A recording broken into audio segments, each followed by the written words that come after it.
이상 서초동 해결사였습니다. 조금 안 떨지 않아요 이제? 조금 자연스러워졌네요. 그쵸. 확실히. 서초동 해결사예요. 안녕하세요, 서초동 해결사입니다. 오늘은 어떤 좋은 내용을 우리들에게 전달해 주실 건가요? 오늘은 반성문을 어떻게 작성해야 되는지에 대해서 알려드리도록 하겠습니다. 우리가 보통 학창 시절에 반성문을 많이 쓰잖아요. 근데 우리가 성인이 돼서는 반성문을 언제 써야 될까요? 반성문은 자신의 범죄를 인정하는 경우에 쓰게 되죠. 경찰서에 피의자 신분으로 가신다면 반성문 작성을 한번 생각해 볼 필요성이 있습니다. 다만 범죄를 인정하지 않고 자신이 억울하다 생각하시면 반성문을 쓸 필요성은 없는 거죠. 쉽게 말씀드려 반성하는 마음이 있다면 작성하시는 게 반성문입니다. 그러면 반성문에는 어떤 내용이 꼭 들어가야 할까요? 윤PD님은 학교 다니실 때 반성문 써보시지 않으셨나요? 반성문 엄청 써봤죠. 그거와 마찬가지입니다. 반성문은 법적인 내용을 작성하는 것이 아닙니다.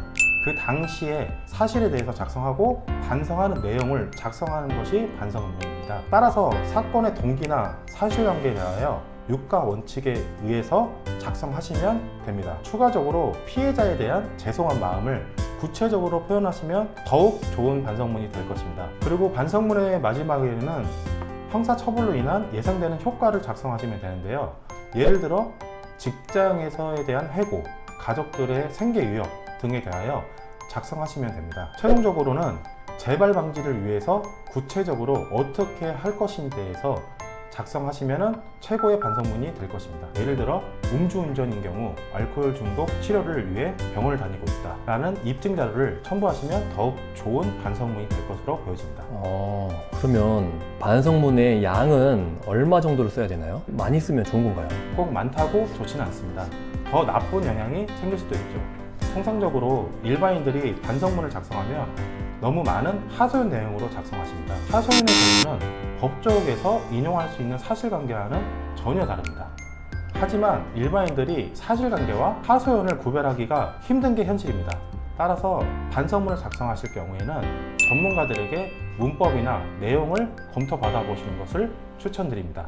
반성문을 읽어보는 담당 경찰, 검사님, 판사님 등도 사람입니다. 너무 내용이 많거나 너무 하소연이 많다면 밀려있는 사건도 많기 때문에 읽어보지 않을 가능성도 높아질 것입니다.